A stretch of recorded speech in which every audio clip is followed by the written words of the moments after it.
Assalamualaikum warahmatullahi wabarakatuh. Alhamdulillahi wahdah, wassalatu wassalamu ala man la nabiyya ba'dah, amma ba'd. Yang saya hormati Kepala Sekolah SD Muhammadiyah 2 Bojonegoro, Bapak-bapak dan ibu-ibu sekalian, segenap Dewan Guru dan seluruh karyawan SD 2 Muhammadiyah 2 Bojonegoro yang dimuliakan Allah. Alhamdulillah, pada kesempatan ini kita masih diizinkan oleh Allah Subhanahu wa taala untuk masih bisa melanjutkan kajian ketarjian kita dalam keadaan sehat walafiat. Salawat dan salam semoga tetap terlimpahkan kepada junjungan kita Nabiullah Muhammad SAW, keluarganya, sahabatnya, dan seluruh orang yang mengikuti sunnahnya sampai hari kiamat. Bapak dan ibu sekalian yang dimuliakan Allah, sudah siap ini?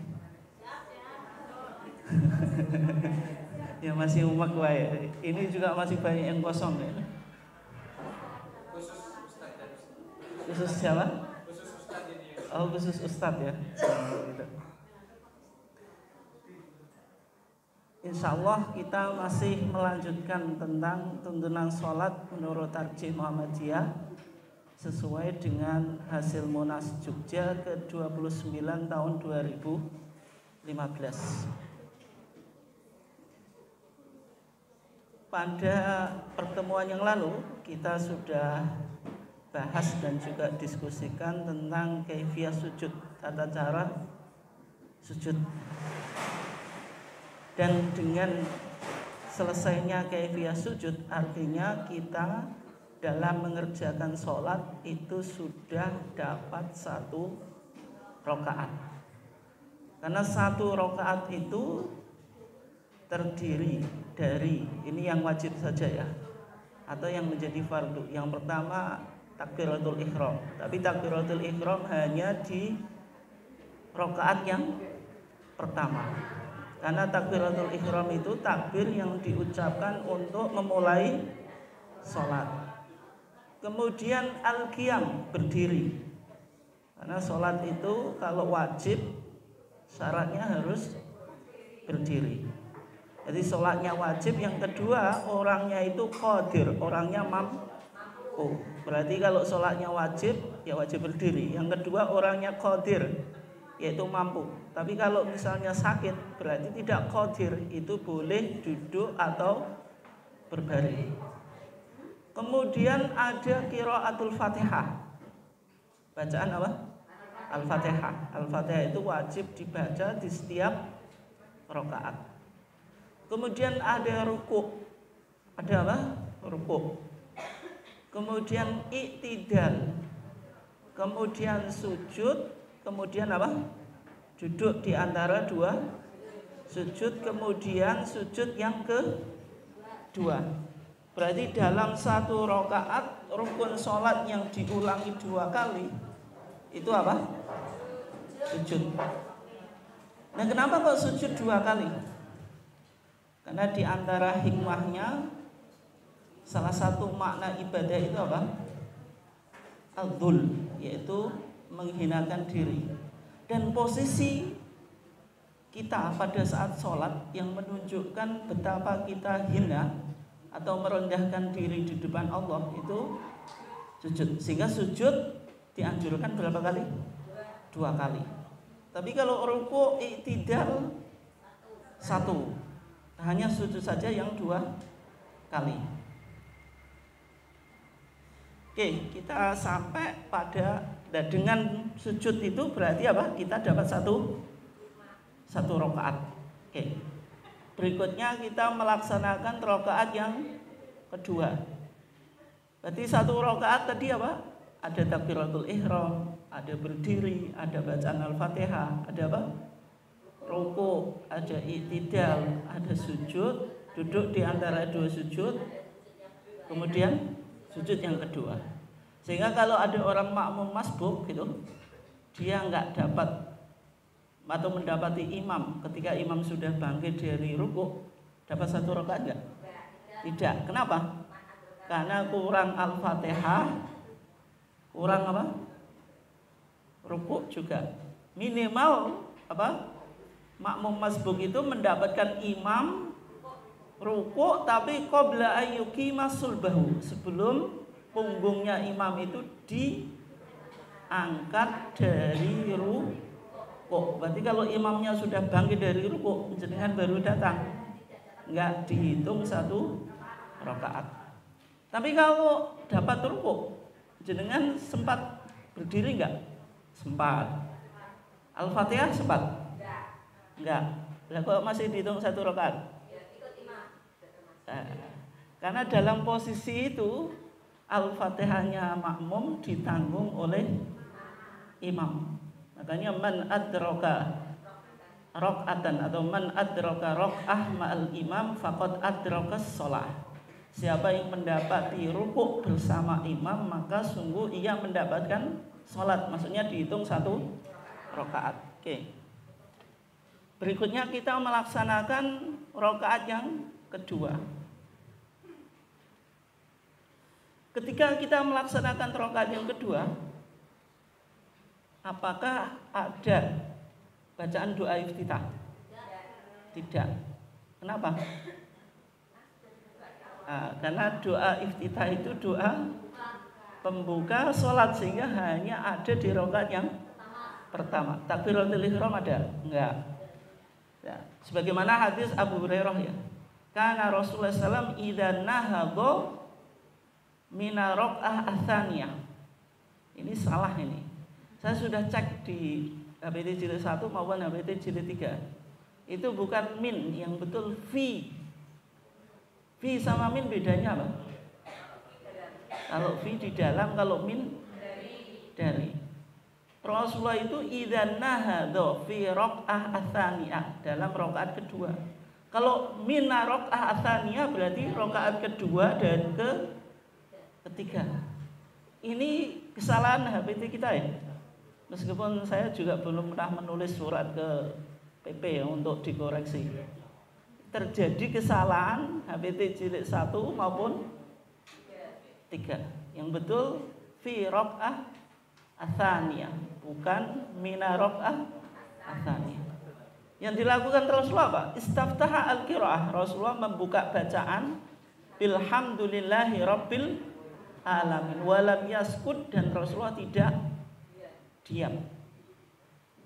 Berarti rakaat kedua diawali dengan apa? Alhamdulillahi rabbil alamin. Baca bismillah enggak? Jahron atau enggak? Dohir hadis ini, yang kita bisa tangkap dari hadis ini, bahwasanya Rasulullah baca bismillahnya apa? Sirron, tidak jahron. Tapi walam yaskut, dan Rasulullah tidak diam. Kalau Al-Fatihah jelas dinafikan ya, artinya Rasulullah tidak baca doa Al-Fatihah. Doa iftitah jelas tidak dibaca. Nah, bagaimana dengan isti'adzah, bacaan ta'awudz? Apakah masih dibaca? Ya, maksudnya hadis walam yaskut dan ora meneng sapa Rasulullah. Berarti kan langsung ketika bangkit langsung alhamdu. Bisa dipahami ya? Berarti Rasulullah ini kalau sudah bangkit ke rakaat kedua yang diawali langsung alhamdulillahi rabbil alami. Bismillahnya jenengan simpulkan siron. Kenapa kok siron? Karena dohir hadis ini Abu Hurairah bilang langsung alhamdulillahi rabbil alamin. Doa iftitah jelas tidak dibaca. Yang menjadi permasalahan ta'awudnya dibaca atau enggak? Ya, dibaca sir, jelas. Maksudnya dibaca atau enggak? Ini kan walam yaskut. Rasulullah tidak berhenti atau tidak diam. Kok tidak? Walam yaskut, dan Rasulullah tidak diam. Artinya langsung pada alhamdulillah. Dan status isti'adzahnya dibaca atau enggak? Karena maksud walam yaskut, Rasulullah tidak diam itu diam yang lama gitu. Pemahaman tarjih gitu. Walam yaskut itu maksudnya walam yaskut walam yaskut sukutan tawilan. Maksudnya Rasulullah tidak diam dengan diam yang lama. Diam yang panjang itu kan lama kan. Oke, bisa dipahami ya? Berarti status isti'adzahnya masih enggak? Jawabannya masih. Kenapa?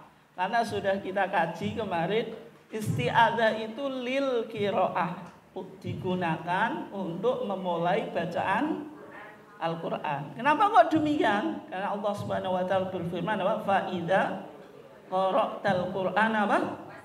Fasta'id billahi minasyaitonir rajim. Berarti setiap kita memulai bacaan Quran.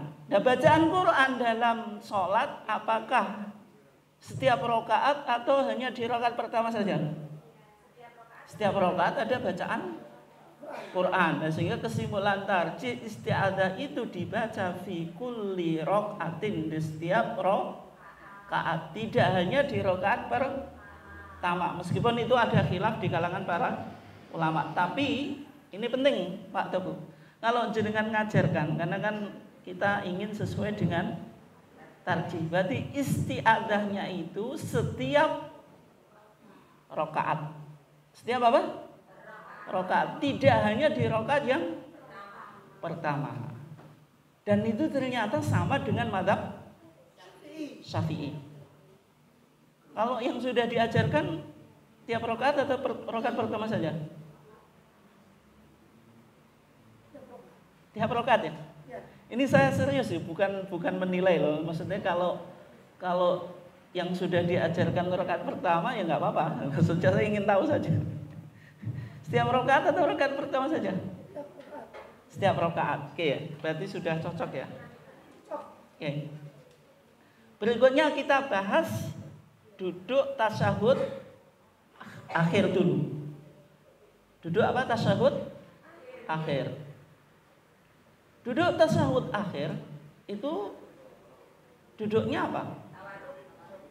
Tawaruk atau iftirash?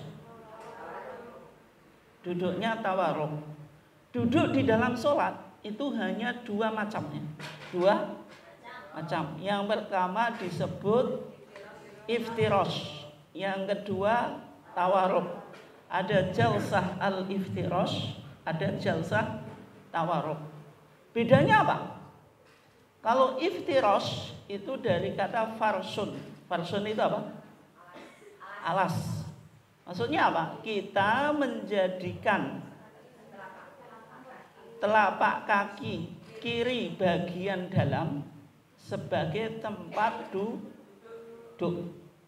Yang kita duduki pada saat duduk tasyahud awal. Tasyahud apa? Awal itu kan iftirash. Maksudnya apa? Kaki kiri dijadikan alas atau tempat duduk. Makanya karena kaki kiri dijadikan alas atau dibentangkan atau dijadikan tempat duduk disebut duduk iftirash. Oke, clear ya? Jelas ya? Oke. Yang kedua, duduk tawaruk. Duduk apa? Tawaruk. Duduk tawaruk itu dari kata warikun. Warikun itu artinya apa? Pantat. Kalau bahasa Jawanya bokong. Itu kan yang lebih mudah ya. Maksudnya apa? Kita jadikan pantat atau bokong kita sebagai tempat duduk. Makanya pantatnya nempel ke lantai. Itu disebut apa? Tawaruk. Oke. Nah sekarang dalam sholat setiap duduk itu duduk apa? Iftirash. Kecuali tahiyat atau tasyahud akhir. Jenengan nyebutnya tasyahud atau tahiyat yang umum di sini? Kenapa kok tahiyat?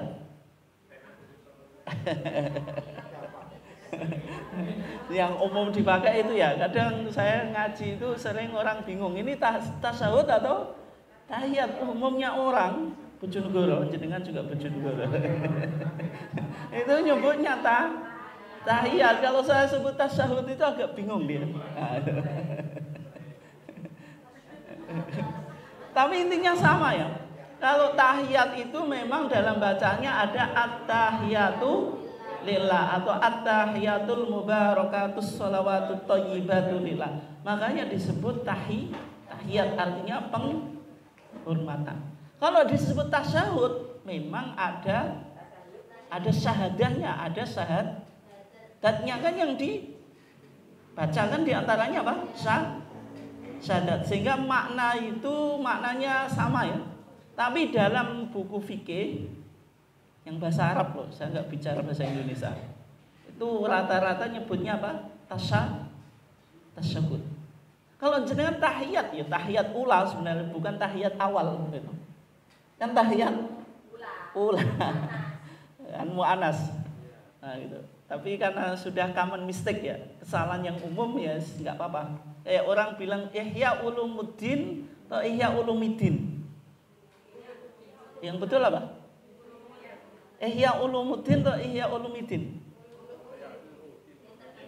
Yang terkenal apa, Bu? Yang betul Ihya'u Ulumiddin. Tapi bacanya berat kalau Ihya'u Ulumiddin. Ya, sunnah muakkadah sebenarnya, bukan sunnah muakkad gitu. Kenapa kok Ihya Ulumiddin mudhaf ilaih? Mudhaf ilaih itu kan harus mad jurur. Kalau Ulumuddin ditumbahkan, dia marfu kan ya.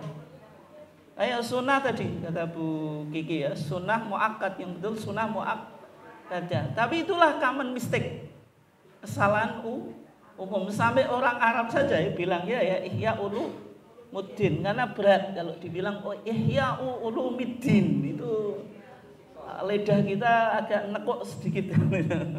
Oke. Jadi kesimpulannya semua duduk dalam sholat itu duduk iftirash kecuali tasyahud akhir. Jadi kesimpulan kita kalau duduk di antara dua sujud, itu kemarin sudah kita bahas, duduknya apa? Iftirash. Kenapa bukan tawarruk? Karena di tahiyat atau di tasyahud akhir. Bagaimana tata cara Rasulullah ketika duduk di tasyahud akhir? Di dalam hadis Abi Humaid As-Sa'idi, kata Abi Humaid As-Sa'idi, ana kuntu ahfadhukum li sholati Rasulillah. Saya adalah orang yang paling hafal di antara kamu tentang sholatnya Rasulullah. Ini sombong atau enggak? Kalau ada orang bilang semacam itu. Saya yang paling hafal tentang sholatnya Rasulullah di antara kamu. Hah? Sombong atau enggak? Sombong lah. Nah kalau saya dokter pasang papan nama di depannya, dokter siapa, itu sombong enggak? Sombong enggak? Kalau SD2 pakai papan nama SD2.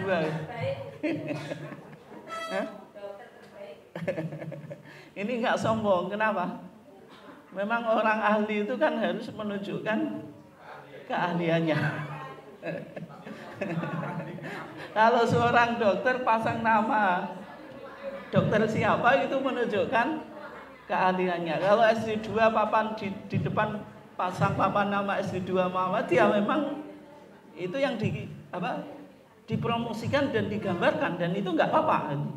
Makanya Abi Humaid As-Sa'idi bilang ana kuntu ahfadhukum lissolati Rasulillah. Saya adalah orang yang paling hafal di antara kamu tentang sholatnya Rasulullah. Ini bukan sombong ya. Kemudian beliau menjelaskan langsung di yang terakhir ya.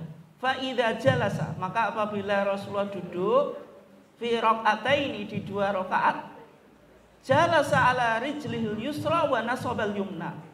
Jalasa, Rasulullah duduk ala rijlihil yusra, di atas kakinya yang kiri, wa nasaba, dan menegakkan yang yumna, yang kanan. Berarti kalau Rasulullah, ini penting Pak atau Bu ya, kalau Rasulullah duduk di dua rakaat, yang duduknya Rasulullah bagaimana?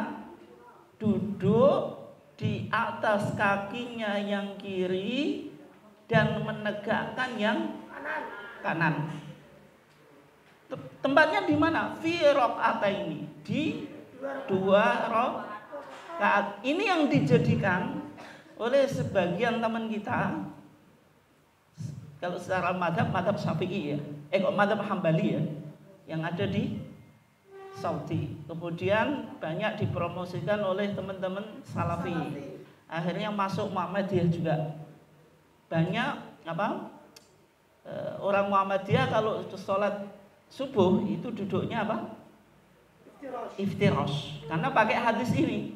Kalau Rasulullah duduk di 2 rakaat sholat subuh berapa rakaat? 2. Yang dilakukan apa? Jalasa ala rijlil yusra wa nasobal yumna, dan menegakkan yang kanan. Makanya di beberapa kalangan Muhammadiyah sholat subuh, sholat Jumat, pokoknya yang 2 rakaat ya, qobliyah ba'diyah, itu kayak duduknya duduk iftirash. Iya, bahkan hanya 2 gitu. Itu beberapa pandangan sebagian teman Muhammadiyah, tapi pandangan terjih semacam itu atau enggak? Dan bahkan ini ada kejadian ya, saya cuma cerita saja ya. Ada salah satu perlombaan yang diinisiasi oleh pokoknya di Bojonegoro lah, level PDM ya. Jurinya kebetulan pemahamannya semacam itu karena nggak pernah baca tarjih. Ini lomba praktek sholat ya. Salah satu guru MI itu komplain kepada saya, Ustadz, murid saya kemarin ikut lomba kok disalahkan gitu. Nah, kenapa kok disalahkan? Secara umum praktek sholat, kalau lomba sholat itu rakaatnya berapa? Biar cepat 2. Kalau 2 duduknya berarti rata-rata tawaruk. Tapi karena dia tawaruk sama dengan jurinya disalahkan. Tapi gurunya ketika disalahkan juga nggak berani bantah. Karena apa? Nggak punya argumentasi juga. Kemudian jurinya juga acuannya kan bukan HPT, bisa jadi dia kebetulan ngaji di tempat Muhammadiyah, kebetulan yang diajarkan setiap sholat 2 rakaat ya tetap iftirash. Alasannya ini. Tapi hadis ini nanti masih umum. Hadis itu masih umum. Maksudnya hadis ini menjelaskan kalau sholat itu lebih dari 2 rakaat. Sehingga berikutnya ya. Wa idza jalasa fi raq'ah al-akhirah. Wa idza, dan apabila jalasa duduk siapa Rasulullah fi raq'ah al-akhirah, dalam rakaat yang terakhir. Qaddama, Rasulullah memasukkan rijlahu, kakinya, al-yusra, yang kiri. Berarti kaki kirinya dimasukkan di bawah apa? Di bawah kaki kanan atau di bawah betis. Wa nasoba, dan menegakkan al-ukhra, yang lain. Berarti yang lain ini yang mana? Yang kanan. Berarti yang kanan tetap ditegakkan. Yang bedakan iftirash sama tawarruk Pak Teguh. Kaki kanannya kan tetap tegak. Yang beda itu kaki kiri. Kaki kirinya kalau dijadikan alas duduk namanya iftirash. Kalau dimasukkan ke kaki kanan namanya tawarruk. Wa qa'ada, dan Rasulullah duduk ala maq'adatihi, di tempat duduknya, maksudnya pantatnya nempel lantai. Oke, jelas atau enggak Pak Teguh? Jelas atau masih bingung nih?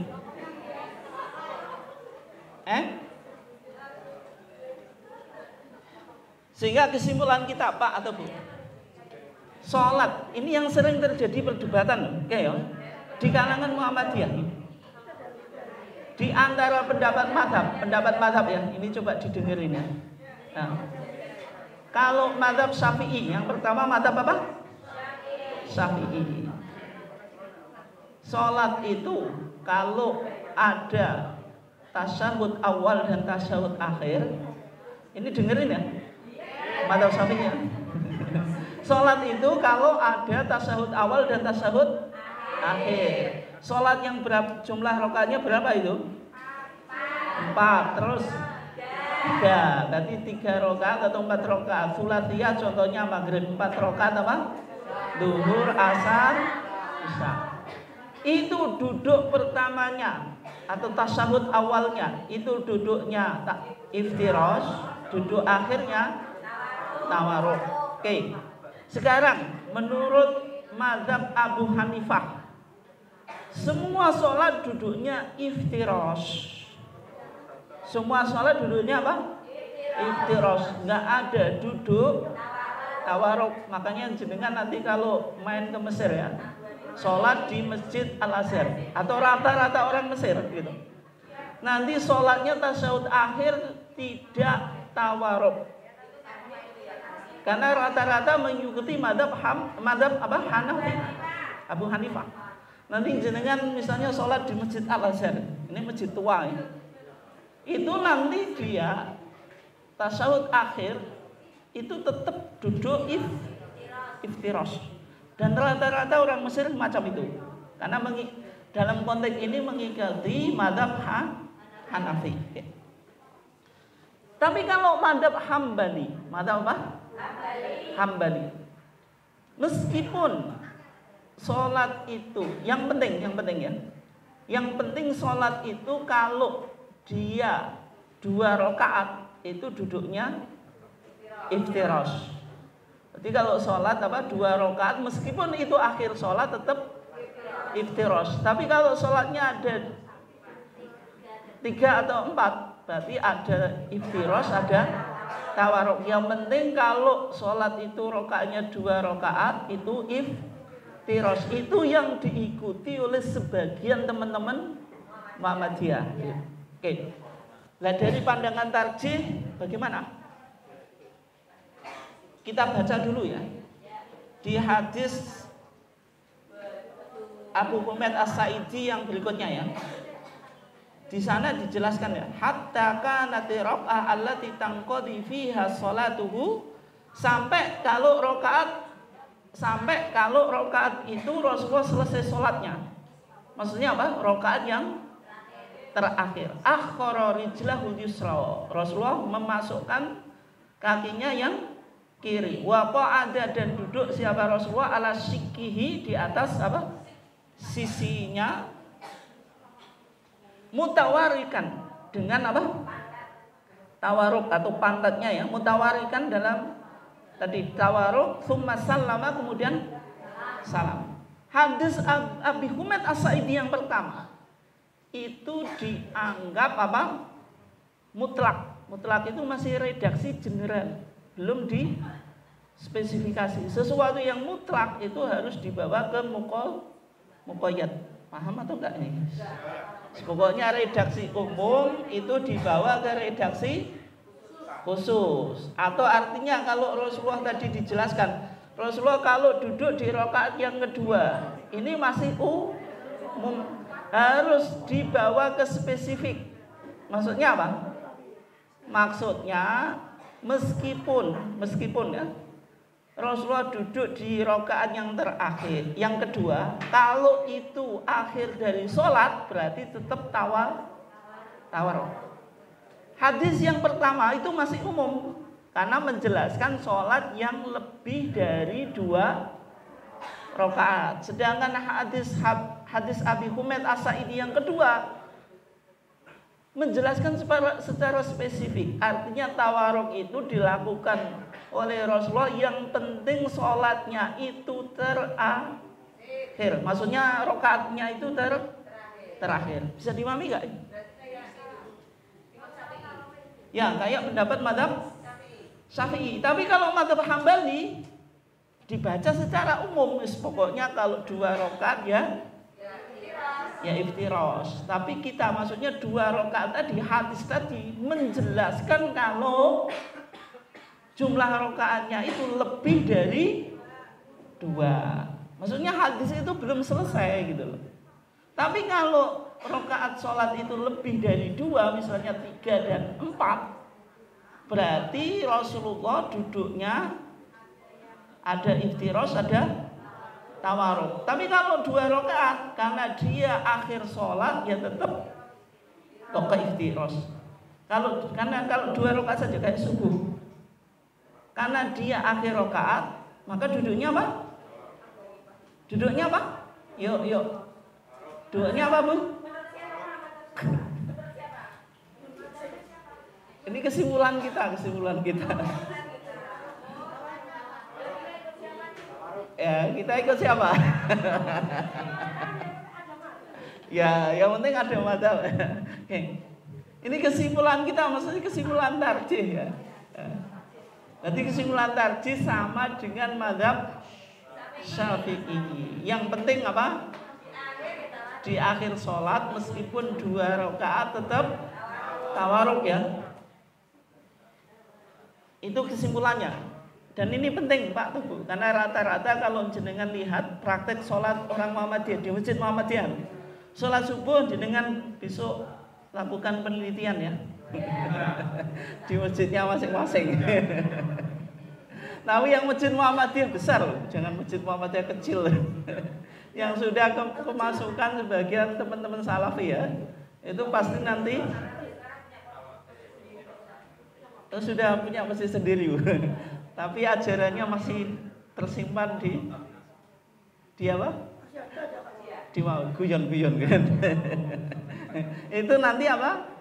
Iftiros, sholat subuh iftiros.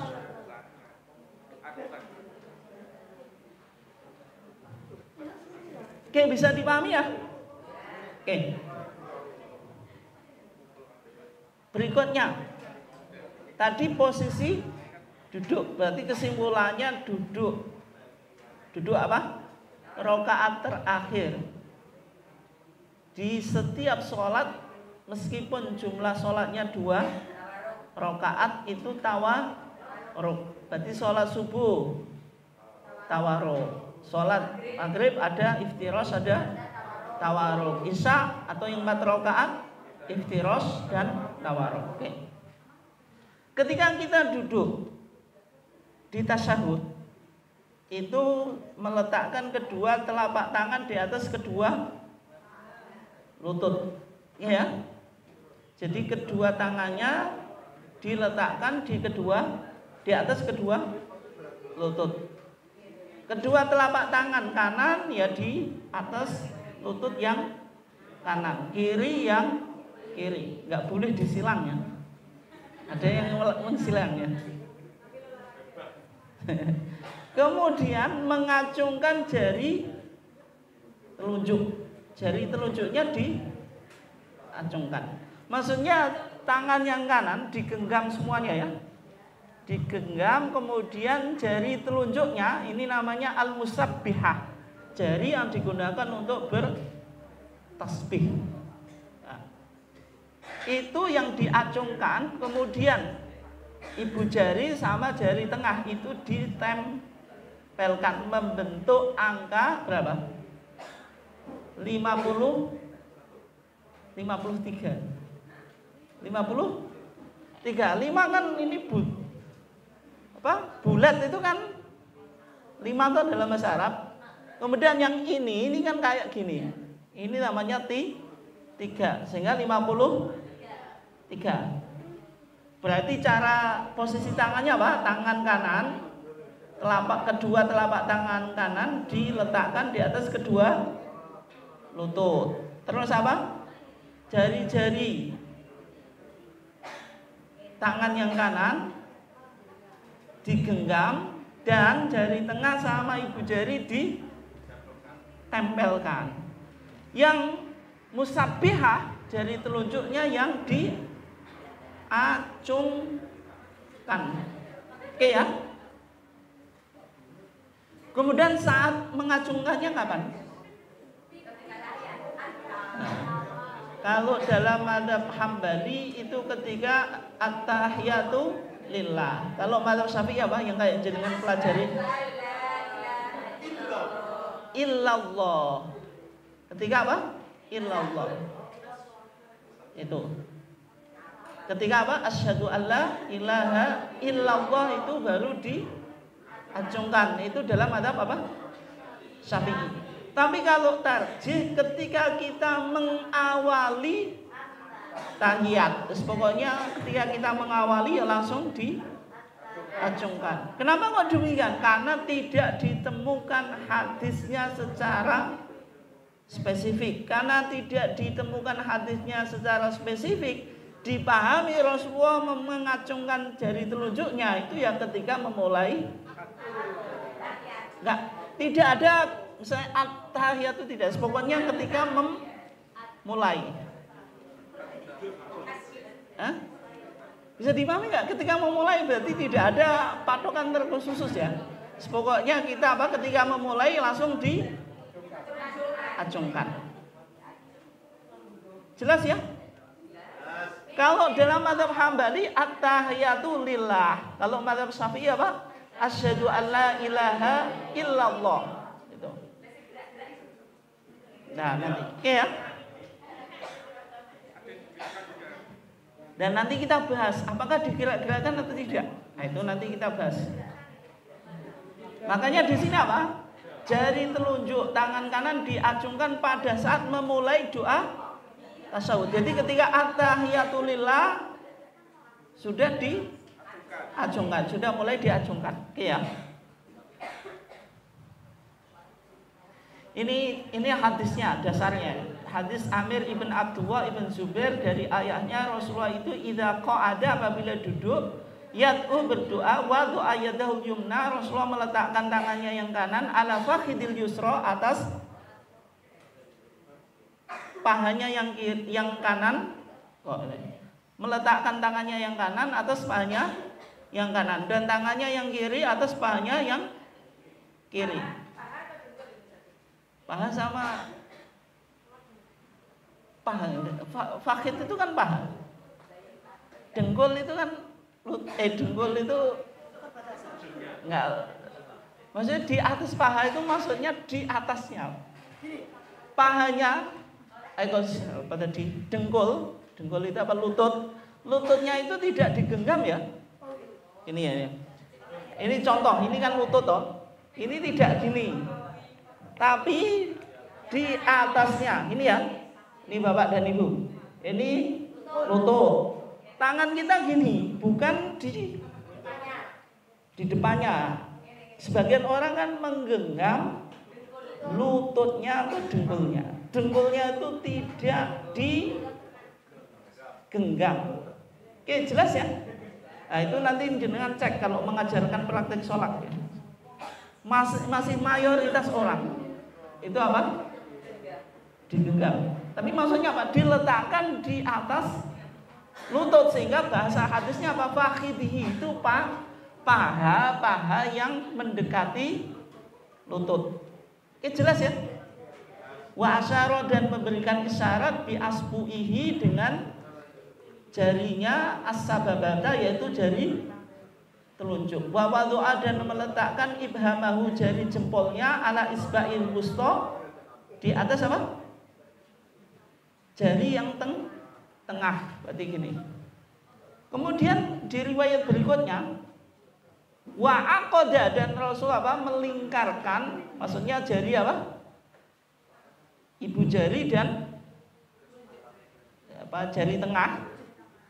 Salatan wa khamsin, menjadi angka 53. Wa asyara bis sababah, dan yang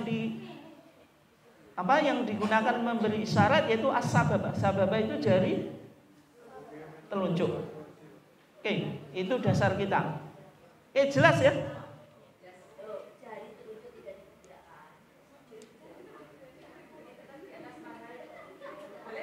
Ya Bu, gimana Bu? Di atas paha gimana?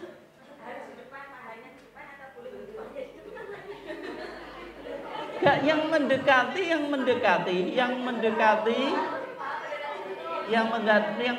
lutut, tapi lututnya tidak usah digenggam. Tapi kalau nanti agak ke belakang, itu pasti posisinya nggak nyaman. Nggak, sebenarnya ini praktek sholat itu penting Pak Tebu. Kalau jenengan ikut sholatnya Rasulullah, pasti posisi kita itu normal. Ada orang yang kalau jenengan sedekap itu gini, itu biasanya nggak normal gitu. Atau sedekapnya gini, secara peredaran darah loh pasti nggak nyaman. Demikian juga kalau jenengan tadi meletakkan tangannya itu agak ke belakang, itu pasti posisi itu nggak proporsional, ya kan? Nah, sehingga tadi apa? Tangan itu di atas paha, tapi paha yang mendekati apa? Lutut, ya. Kalau lututnya digenggam, itu kadang sebagian orang tangannya nggak panjang ya. Akhirnya apa? Terlalu doyok ke depan, oke ya. Nah sekarang yang menjadi pertanyaan ini penting kan? Apakah digerak-gerakkan atau menggerakkan atau menggerak-gerakkan atau menggerakkan itu sekali, digerak-gerakkan berulang kali.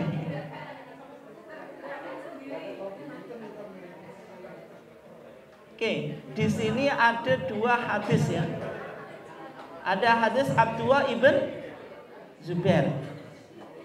Menurut hadis Abdullah ibn Zubair, Rasulullah itu kalau apa? Berdoa pada saat apa? Tasyahud. Yusiru bi asbu'ihi, memberikan isyarat dengan jari telunjuknya. Idza da'a, apabila duduk, maksudnya duduk apa? Idza da'a, apabila kok duduk. Apabila berdoa, maksudnya berdoa pada saat apa? Tasyahud. Wala yuharikuha, dan Rasulullah tidak menggerakkan jari telunjuk. Itu hadis siapa? Abdullah ibn Zubair. Tapi di satu sisi Pak, ada hadis Wa'il ibn Hujr. Kalau dalam hadis Wa'il ibn Hujr, kata Wa'il, ketika melihat sholatnya Rasulullah, faraitu, maka saya melihat Rasulullah yuharikuha, menggerakkan, yad'u, Rasulullah berdoa biha, dengan jari telunjuk. Berarti kalau hadis Abdullah ibn Zubair itu wala yuharikuha, Rasulullah tidak menggerakkan, berarti hanya memberikan isyarat. Tapi kalau hadis Wa'il ibn Hujr, faraitu yuharikuha, Rasulullah, saya melihatnya Rasulullah apa? Menggerakkan. Berarti ada dua hadis. Yang satu bilang wala yuharikuha, Rasulullah tidak menggerakkan. Yang kedua apa? Yuharikuha, menggerakkan. Berarti kalau jenengan menemukan dua hadis yang kontradiktif, gimana caranya? Nah itu, apakah kadang menggerak-gerakkan, kadang tidak? Itu namanya thariqatul jam'i. Apa? Mengkompromikan dua hadis supaya dua-duanya bisa diamalkan. Berarti sekali menggerakkan, sekali tidak, atau kadang menggerakkan, kadang tidak. Kalau ada tasawufnya dua ya, sholat maghrib atau sholat yang 4 rakaat itu, berarti tasawuf pertama menggerakkan, yang kedua tidak, atau dibalik gitu ya. Atau dua-duanya apa dilakukan sendiri-sendiri. Maksudnya apa? Satu sholat tanpa menggerakkan, satu sholat menggerakkan.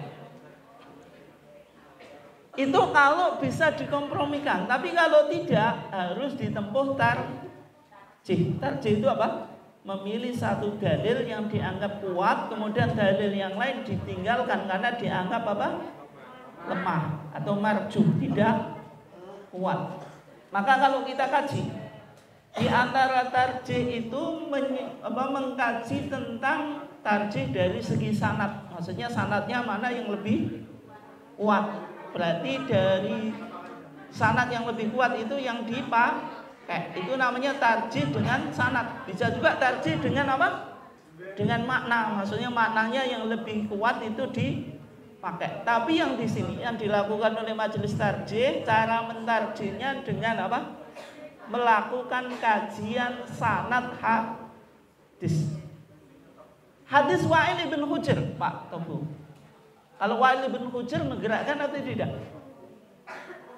Menggerakkan atau tidak? Menggerakkan. Ini kelihatannya sudah nggak bisa ngikuti. Ada berapa hadis Pak Tobu? Dua. Yang pertama hadisnya siapa? Hadisnya siapa Bu? Enggak, yang belakang, yang pertama hadisnya siapa? Wa'il. Kalau Wa'il itu menggerakkan atau enggak? Menggerakkan. Yang kedua hadisnya siapa?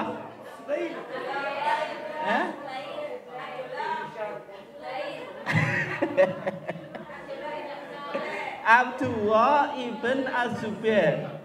Itu menggerakkan atau tidak? Tidak. Berarti kesimpulan kita ada dua hadis. Hadis Abdullah ibn Zubair, Rasulullah tidak menggerakkan. Hadis Wa'il ibn Hujr menggerakkan. Kita sekarang kaji mana dari segi sanad yang lebih kuat. Syarat hadis sahih itu berapa syaratnya? Nah, ini susah jawabannya.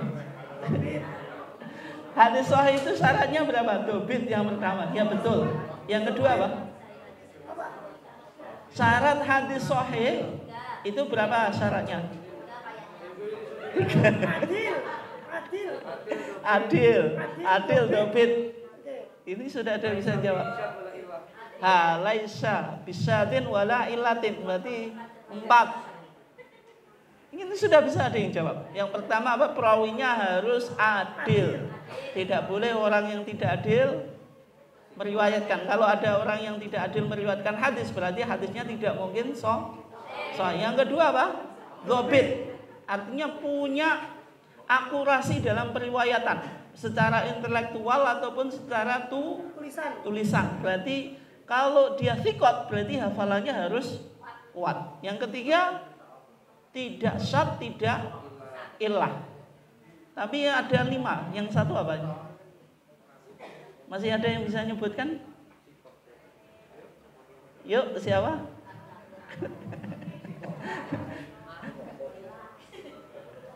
Syarat hadis sahih ada 5 syarat. Sudah ketemu 4, tinggal 1. Apa yang 1?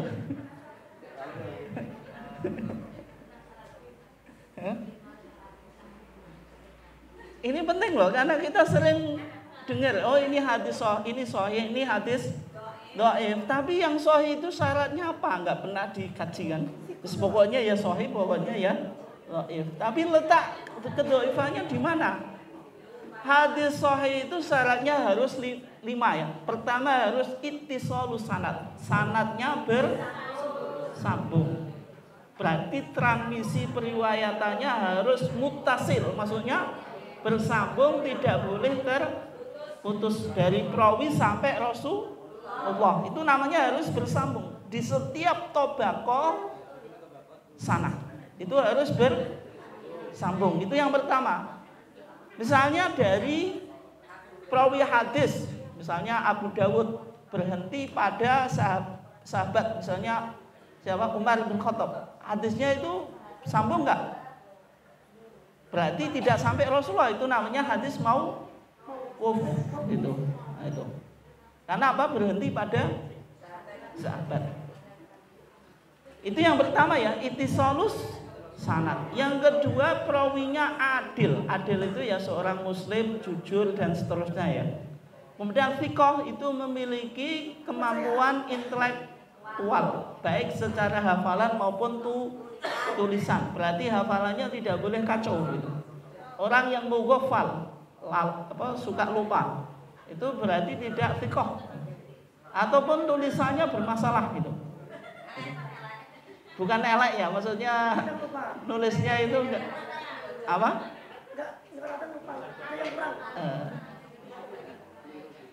Tulisannya terjadi ya kekeliruan. Oke. Makanya ada dhabtu as-sudur, ada dhabtu as-sutur, yaitu akurasi dalam hafalan dan akurasi dalam apa? Penulisan. Yang ketiga tadi tidak syad, itu yang kita kaji ya. Yang keempat, yang kelima itu tidak ada ilah. Ilah itu cacat. Yang syad itu maksudnya apa? Yaitu anomali. Anomali itu apa? Perawi sebenarnya sikoh. Kalau jenengan itu contoh nih, jenengan semuanya sikoh karena hafalannya baik. Apalagi guru itu jarang guru yang secara hafalan jelek ya. Artinya kemampuannya apa? Intelektualnya atau sikohnya ya oke sikoh. Tapi ada seorang guru yang sebenarnya juga ikut ngaji di kajian kita ini, tapi ketika itu apa? Memberikan narasi kontras dengan kebanyakan guru yang hadir dalam ini.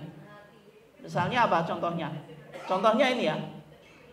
Contohnya hadis dalam Wa'il ini sebenarnya di antara perawinya itu ada namanya Asim ibn Kuleb. Asim ibn Kuleb itu berarti syekh, yaitu guru. Punya murid banyak. Muridnya ada Zaidah ibn Qudamah, ada Syu'bah, ada Sufyan Ats-Tsauri, ada Ibnu Uyainah, ada Zuhair, kemudian Abu Awanah dan seterusnya. Kayak misalnya kita ngaji sekarang, saya syekhnya misalnya, saya Asim ibn Kuleb. Murid saya itu banyak gini. Nah, muridnya. Ya. Sebenarnya murid saya itu semuanya thiqah. Thiqah itu apa? Punya kemampuan intelektual. Tapi ada satu murid namanya Zaidah ibn Qudamah, itu memberikan narasi yang menyalahi narasi mayoritas. Misalnya yang Sufyan Ats-Tsauri, Ibn Uyainah, Zuhair, Abu Awanah ini menjelaskan bahwasanya hadis Rasulullah itu tidak ada yang menggerakkan. Hanya Zaidah ibn Qudamah yang bilang kalau Rasulullah itu menggerak-gerakkan apa? Jari telunjuknya. Riwayat semacam ini namanya syad atau anomali. Anomali itu apa?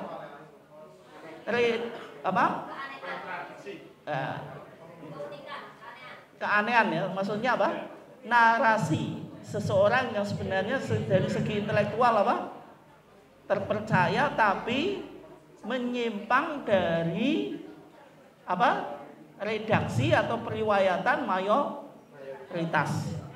Itu indikasi apa? Hadisnya syad atau artinya tidak sahih. Sehingga dari dua hadis itu, hadis Abdullah ibn Zubair dan hadis siapa? Wa'il ibn Hujr, itu yang lebih kuat hadis Abdullah ibn Zubair. Jarinya digerakkan atau tidak? Tidak.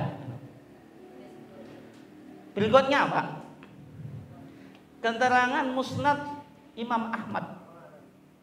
Dalam keterangan Musnad Imam Ahmad, Rasulullah itu kalau sholat pas musim dingin. Musim apa? Dingin. Dan bajunya orang Arab itu, lengan bajunya itu biasanya menutupi tangan. Apalagi waktu musim dingin. Ketika dilihat para sahabat, itu Rasulullah karena kedinginan, biasanya kalau kita kedinginan apa? Catukan bahasa Jawa. Menggigil ya. Menggigil dan tangannya itu kan gini-gini. Kemudian tertutup lengan baju. Sehingga disimpulkan dari orang yang melihat Rasulullah apa? Menggerakkan jari telunjuk, padahal tangannya ketutupan lengan baju. Disimpulkan kalau Rasulullah pada saat tasyahud itu menggerak-gerakkan jari telunjuk, padahal Rasulullah pada saat itu bukan menggerakkan, tapi apa? Kademen atau catuken. Kemudian dari 4 mazhab yang mensunahkan kalau apa? Jari itu digerakkan hanya mazhab Maliki. Sedangkan mayoritas ulama itu tidak menggerakkan. Berarti mazhab Syafi'i, Hambali dan Hanafi tidak menggerakkan jari telunjuk. Hanya mazhab Maliki. Sehingga tarjih apa? Tidak menggerakkan sesuai dengan pendapat jumhur ulama. Berikutnya ya, doa tasyahud.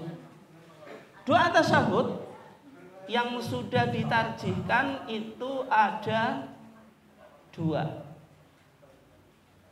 Yang pertama tasyahud Abdullah ibn Mas'ud. Bagaimana tasyahudnya? Jenengan sudah hafal ya? At-tahiyatu lillah wassalawatu wathayyibat. Assalamu alayka ayyuhan nabi wa rahmatullahi wa barakatuh. Assalamu alayna wa ala ibadillahi sholihin. Karena ada syahadatnya, maka ini disebut apa tadi? Tasyahud. Asyhadu an la ilaha illallah wa asyhadu anna Muhammadan abduhu wa rasuluh. Oke ya. Ini tasyahudnya siapa? Tasyahudnya siapa? Abdullah ibn Mas'ud.